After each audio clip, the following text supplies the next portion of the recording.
Apa pandangan Pak Ustadz tentang perang Yaman saat ini? Banyakan juga yang bilang itu tanda-tanda kiamat. Apakah ada hadisnya? Perang ini jelas antara Sunni dengan Syiah, gitu kan? Jelas. Sunni itu siapa? Yang mengikuti sunnah Nabi. Syiah orang-orang yang menolak sunnah Nabi SAW. Orang Syiah tidak mengikuti sunnah Nabi SAW.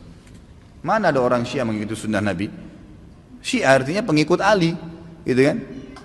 Saya sangat yakin secara pribadi, teman-teman kita semoga Allah berikan hidayah yang Syiah di Indonesia tidak faham Syiah itu apa. Kebanyakan mereka tidak tahu itu Syiah. Kalau mereka tahu Syiah, mereka ke Iran dan mereka pelajari benar-benar, itu mereka tidak mau jadi orang Syiah. Saya punya teman-teman, waktu saya di Jakarta ini ada orang-orang asli dari sana. Ya, orang-orang Arab dari Irak dan dari Iran asli dari sana, dan mereka memang Syiah dasarnya, pernah duduk sama saya bersama-sama. Jadi mereka itu heran dengan Syiah di Indonesia. Bahasa mereka itu, ini Syiah di Indonesia, ini Syiah dari mana, dia bilang. Kalau yang kami tahunya memang Ali itu Nabi, bahasanya begitu sampai terang-terangan. Yang kami tahu itu Ali itu Nabi. Mereka berkeyakinan kalau Syiah yang sebenarnya itu adalah mereka berkeyakinan kalau guntur, kalau petir, kalau apa itu tuh cambuknya Ali, suaranya Ali lagi marah. Memang begitu. Dan hampir semua Syiah sepakat Al-Quran itu, kalau saya katakan semuanya sepakat, Quran kita ini kurang. Ya, dan mereka punya lafaz-lafaz ayat-ayat Al-Quran yang dimasukkan namanya Ali di situ. Yang tidak pernah ada dalam Al-Quran, tidak pernah turun. Allah mengatakan dalam Al-Quran, Inna nazzalna dzikra wa inna lahu lahafidhun. Kami turunkan Al-Quran dan kami akan menjaganya. Mereka tidak mengatakan tidak, ada 19 juz yang tersembunyi. Tapi kalau Anda bergabung sama orang-orang Syiah dan mengatakan bahwasanya saya saya melihat Syiah itu begini, katanya Quran kurang, dia bilang tidak. Umumnya karena mereka masih menggunakan sistem taqiyah.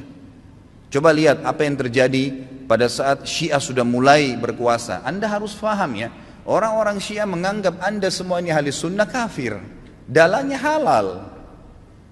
Mau lihat buktinya? Apa yang mereka lakukan di Irak? Mereka menggantung Saddam, membunuh umat Islam ribuan di Irak. Semua yang berpaham Sunni dihancurin, dibunuh, dan bukan cuma dibunuh, masjidnya dirusak. Coba kita balik kasusnya. Adakah orang Sunni yang membakar masjidnya orang Syiah? Adakah orang Sunni yang memukul orang Syiah? Gak pernah. Kecuali kalau dia diserang ya, gak pernah. Tetangga di Madinah itu, saya tahu 7 tahun saya tinggal di Madinah, ada penduduk asli Madinah yang orang-orang Syiah, gak pernah digangguin tuh. Sama pemerintah Saudi dikasih warga negara, dikasih fasilitas, coba didakwai. Tapi kalau orang Syiah berbeda, kapan mereka berkuasa pastikan darah antum halal. Emang sudah begitu. Di Irak itu bukti. Di Syria itu 225.000 orang Sunni dibunuh karena mereka anggap itu ibadah. Ini bukan main-main ini, gitu kan? Bukan main-main. Dan mereka pada saat melihat di dua negara ini berhasil di Irak. Irak sekarang itu cuma kedoknya namanya Irak, tapi dia sudah bagian dari Iran. Ini sudah bagian dari Iran. Kemudian mereka berhasil lagi di Syria. Sampai sekarang Bashar belum berhasil dikalahkan oleh pasukan mujahidin di sana. Mereka masuk lagi ke Yaman. Yaman itu sudah mendekati, sudah masuk ke Jazirah Arab. Pada saat mereka masuk ke Yaman, mereka melakukan hal yang sama. Mereka sebarkan isu, subhanallah, di Indonesia hari-hari sekarang ini mereka lakukan hal yang sama. Apa yang mereka lakukan? Lemparin isu ke pemerintah Yaman waktu itu, kalau orang-orang yang berfaham Sunni ini teroris, fahamnya radikal, keras, dan seterusnya. Seperti itu. Lalu pemerintahnya buat apa? Bersama-sama dengan kelompok Syiah ini untuk menyerang ahli sunnah. Itu yang terjadi. Pemerintahnya nggak sadar, gitu kan? Pemerintahnya nggak sadar. Setelah orang-orang Sunni, dai-dainya banyak yang ditangkapi, gitu kan? Apa yang terjadi? Pasukannya orang-orang Syiah menguasai pemerintahan dan akhirnya menguasai pemerintahan itu. Itu yang terjadi. Bismillahirrahmanirrahim. Assalamualaikum warahmatullahi wabarakatuh. Kali ini saya ingin memberikan penjelasan yang singkat terkait satu pertanyaan yang barangkali sering disalahpahami oleh sebagian dari saudara-saudara kita yang beraliran Salafi Wahabi. Jadi saya cukup sering menyimak tuduhan baik kepada diri saya sendiri maupun kepada orang lain terkait orang-orang yang berbeda pendapat dengan mereka dengan tuduhan Syiah. Saya ini belajar di Al-Azhar hampir 9 tahun. Al-Azhar mengajarkan akidah Sunni Asy'ari. Saya pulang ke Indonesia mengajarkan akidah Ahlus Sunnah wal Jamaah, menulis buku tentang akidah Ahlus Sunnah wal Jamaah, waktu S2 di Al-Azhar menulis tesis tentang buku Akidah Ahlus Sunnah wal Jamaah, kitab Jawharatut Tauhid. Meski demikian, saya masih dituduh sebagai orang Syiah. Bahkan saya pernah dibatalkan jadwal ceramah saya oleh satu masjid secara resmi bahkan.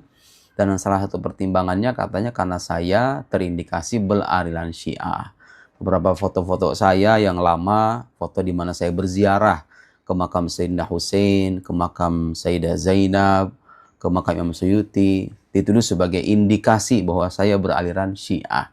Saudara-saudara sekalian, kita itu harus tahu sebelum kita melayangkan satu sebutan kepada satu orang atau satu kelompok, kita harus tahu apa sih makna atau definisi dari kelompok itu. Syiah itu apa sebetulnya? Apakah kalau orang membaca buku Syiah dan mengambil manfaat dari buku Syiah itu otomatis menjadi bagian dari Syiah? Apakah kalau orang mencintai Ahlul Bait, mencintai Imam Ali, mencintai Sayyidina Hussein, itu otomatis menjadikan dia Syiah? Apakah kalau orang berziarah ke makam tokoh-tokoh yang dihormati dalam ajaran Syiah seperti Imam Ali dan Sayyidina Hussein, otomatis menjadi Syiah? Tentu saja tidak. Kenapa saya katakan demikian? Ayo sama-sama kita belajar merujuk pada referensi-referensi yang otoritatif. Syiah itu siapa sih sebetulnya? Nah, dari sini kita bisa tahu nanti kapan seseorang bisa dikatakan Syiah, ya. Syiah itu secara kebahasaan artinya kelompok. Oke, secara istilah apa itu istilah Syiah? Apa maksud dari istilah Syiah?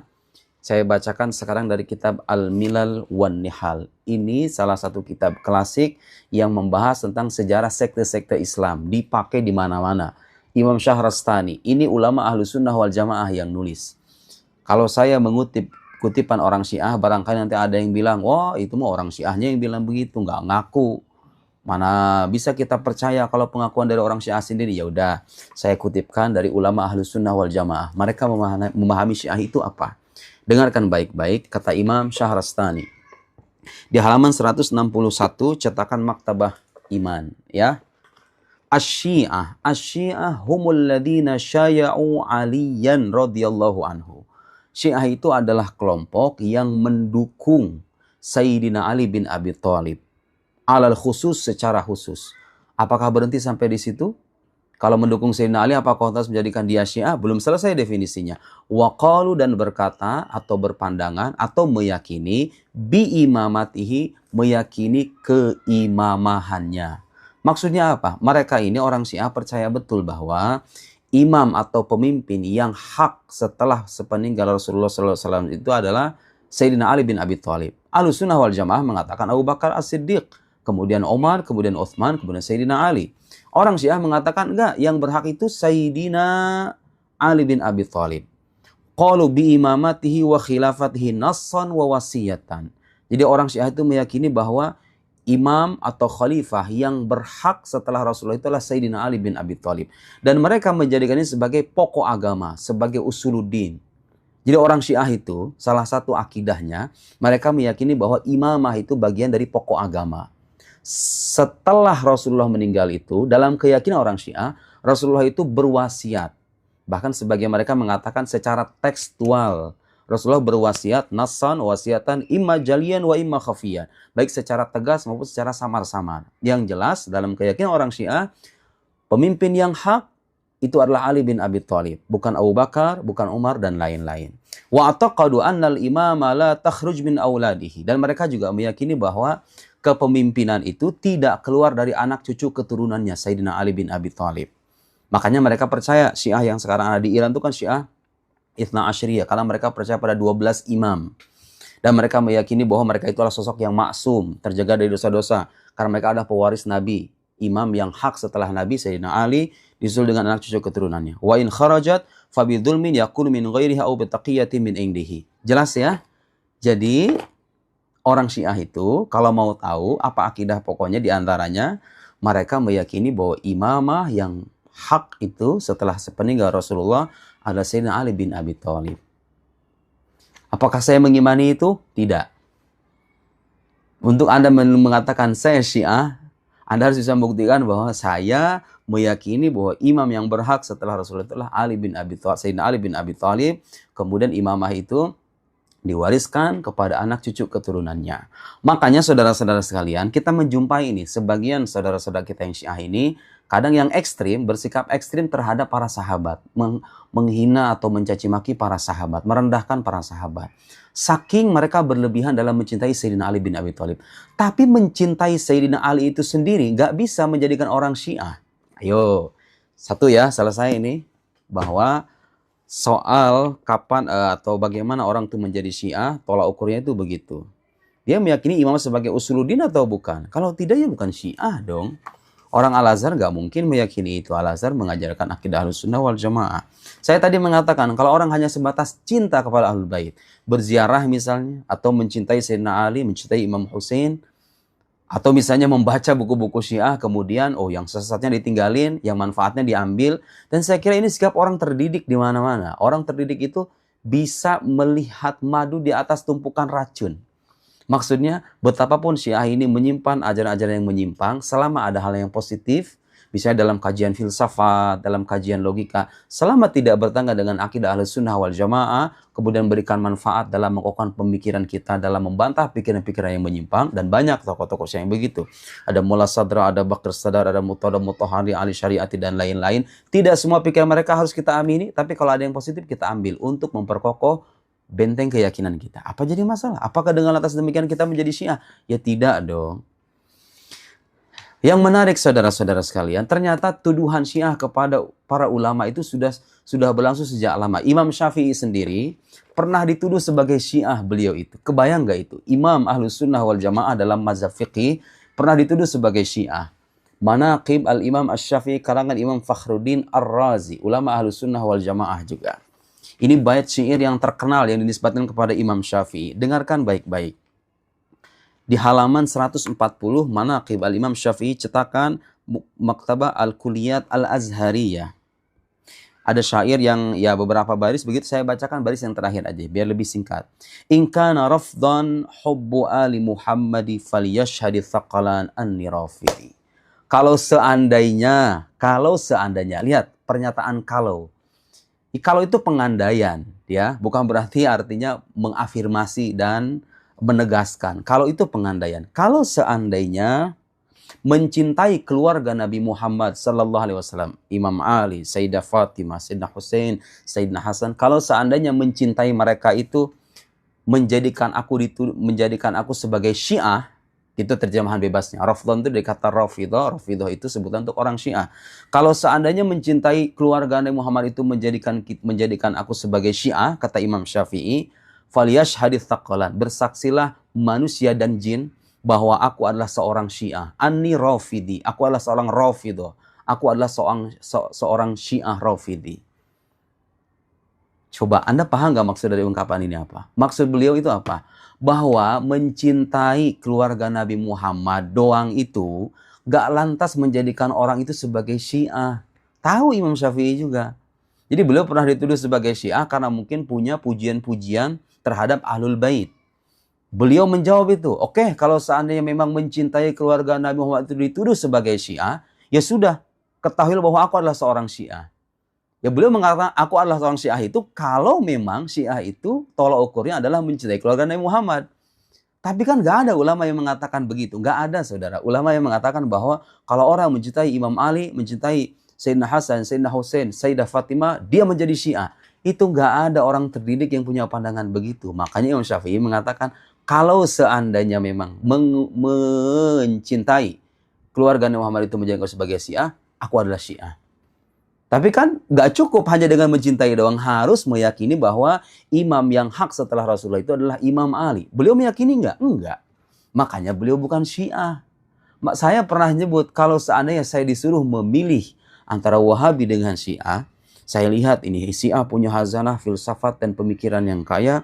Kalau Wahabi kok gampang mengkafirkan, gampang membid'ahkan, terus kadang bahasanya vulgar, suka menebar fitnah, mencaci maki sebagian di antara mereka ya. Saya bilang, wah saya lebih memilih Syiah. Kalau kan, ada kata kalau, mirip dengan ungkapan begini, kalau.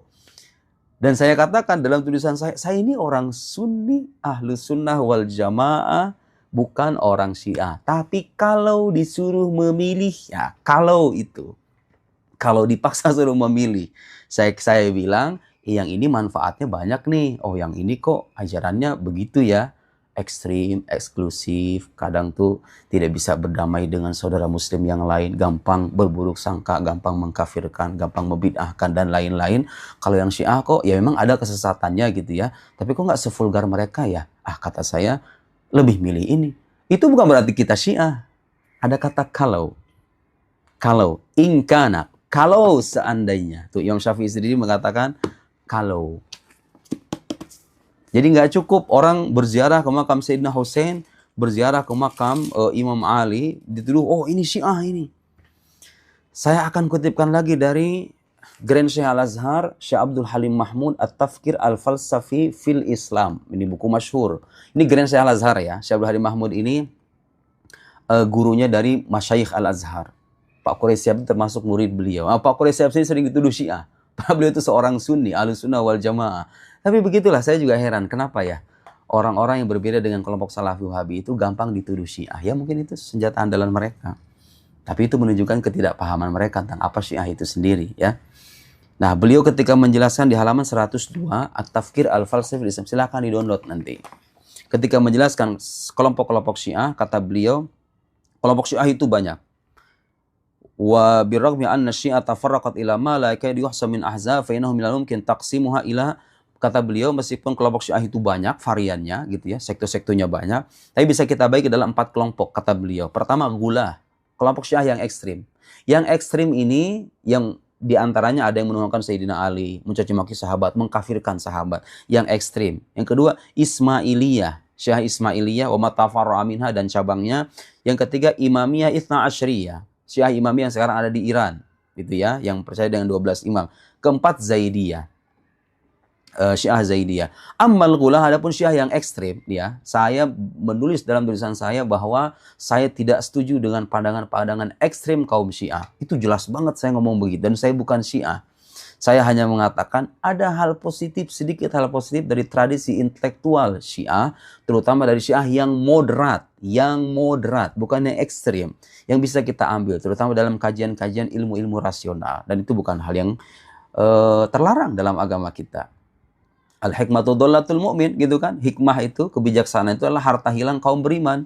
Dimanapun kita dapatkan, ya kita berhak untuk mengambilnya. Dari orang berbeda aliran sekalipun, kalau ada yang positif kita ambil. Bukan berarti kita menjadi bagian dari mereka kan pada akhirnya. Nah, yang menarik ya kata beliau, ammal Ghulah, adapun Syiah yang ekstrim, faqad badu wan qardu. Mereka itu sudah hilang, sudah lenyap. Bukan saya ngomong ya. Jadi Syiah yang menuhankan Sayyidina Ali itu, kalaupun mungkin masih bisa dikatakan ada, itu sedikit banget. Sayangnya yang ekstrem-ekstrem ini yang sering muncul di media. Anda lupa bahwa yang moderat sendiri itu sebetulnya ada. Orang Syiah yang moderat yang masih mandang orang Sunni itu sebagai Muslim, sebagai saudara mereka se-Islam. Satu payung dalam agama Islam. Waqad tabarra'a minhum asy-Syiah. Jadi orang Syiah sendiri berlepas diri dari mereka, dari orang-orang ekstrem itu. Al-Imamiyah minhum wa Zaidiyah, di antaranya Syiah Imamiyah. Jadi ada kelompok-kelompok ekstrim dalam Syiah yang oleh orang Syiah sendiri ditolak gitu loh. Dan sayangnya itu yang sering muncul di media. Padahal orang Syiah sendiri tidak mengakui mereka sebagai bagian dari kelompoknya. Mereka berlepas diri. Ini bukan saya ngomong, saya cuma mengutip doang. Nih, kemudian Syekh Abdul Halim Mahmud mengutip ulama Syiah Husain Ali Kashif Al-Ghita. Ya, ini terkenal di kalangan ulama Syiah. Nah, kemudian di sini disebutkan fahal muraduhu ma yusamanu ghulatu Syiah kal khitabiyah wal gharabiyah wal alawiyah wal mukhammisah wal bazig wa asbahu min al firq al halik al mukhaladat al sabat ila Syiah min adh-dhulm wal fahish wa ma hiya illa min al malahidah kal qaramituh. Jadi Syiah qaramituh disebut oleh Kashif Al-Ghita, Husain Al-Kashif Al-Ghita sebagai malahidah, sebagai orang-orang kafir gitulah kira-kira. Jadi orang Syiah sendiri mengkafirkan kelompok-kelompok ekstrim yang menuhankan Sayyidina Ali itu. Wa nadhairuhum amma Syiah al-Imamiyah, adapun Syiah Imamiyah wa immatuhum dan para imamnya, fayabra'un min tilkal firaq. Mereka itu terbebas, berlepas diri dari kelompok-kelompok itu. Bara'atat tahrim. Lihat. Kemudian ya yang menarik, ini menguatkan apa yang dikatakan Imam Syahrastani tadi, bahwa yang menjadi karakter utama orang-orang Syiah itu apa? Kata Syekh Abdul Hadi Mahmud, wal imamiyah, dan Syiah imamiyah yang sekarang ada di Iran itu, mujmi'un ala anna nabiyya nassa ala istikhlafi Ali bin Abi Thalib bismihi. Syiah imamiyah semuanya bersepakat bahwa Nabi Shallallahu Alaihi Wasallam itu menuliskan secara tegas dan jelas bahwa khalifah yang berhak setelah beliau itu adalah Sayyidina Ali bin Abi Thalib. Kita Ahlus Sunnah gak meyakini itu. Ahlus Sunnah itu gak meyakini imamah sebagai bagian dari usuluddin, bagian dari pokok agama. Itu cabang agama. Kalau Anda gak percaya juga gak jadi masalah. Itu Ahlus Sunnah. Saya dan kita semua orang Sunni. Wa adhara dzalika wa alana, dan mengumumkan kepada sahabat yang lain. Wa anna aktsara sahabat dhallu bitarkihim, dan sebagian besar sahabat, kata orang Syiah nih, kata orang Syiah itu sudah sesat bitarkihim al-iqtida bihi ba'da wafatin Nabi. Karena sudah meninggalkan wasiat Nabi. Tidak mendengarkan wasiat Nabi. Wa annal imamah la takun illa binassin, dan imamah itu tidak terkukuhkan kecuali dengan adanya nas. Kecuali dengan adanya nas. Walhasil, saya ingin bilang kepada saudara-saudara semuanya, jangan gampang menuduh orang lain Syiah. Ada ulama, ustadz, atau siapapun. Kalau dia hanya sebatas membaca buku orang-orang Syiah, kemudian dia menolak akidah orang Syiah, tapi mengambil manfaat dari buku-buku mereka. Atau ada ustadz, Pak Quraisy Shihab itu sering mengutip Toba-Tobai, mufassir dari kalangan Syiah. Tapi apakah kalau mengutip suatu tokoh di suatu mazhab, kita menjadi bagian dari mazhab itu? Ya jelas enggak. Jelas enggak. Harus dibuktikan bahwa akidah yang dianut oleh yang bersangkutan sama dengan akidah Syiah. Percaya dengan imamah, percaya dengan kemaksuman para imam dan lain-lain. Itu akidah. Dan percaya imam sebagai usuluddin. Kalau orang nggak percaya ini, maka dia bukan Syiah. Mencintai Ahlul Bait tidak menjadikan orang Syiah. Mencintai Imam Ali tidak menjadikan orang sebagai Syiah. Dan yang menarik dalam ajaran Ahlus Sunnah wal Jamaah, Syiah, Salafiyah, Wahabiyah, Khawarij dan lain-lain itu tidak kita kafirkan. Karena ajaran mengkafirkan, gampang mengkafirkan, itu bukan bagian dari ajaran Ahlus Sunnah wal Jamaah. Yang suka mengkafir-kafirkan dan gampang menyesatkan ini kira-kira dari aliran mana? Semoga bermanfaat ya. Wassalamualaikum warahmatullahi wabarakatuh.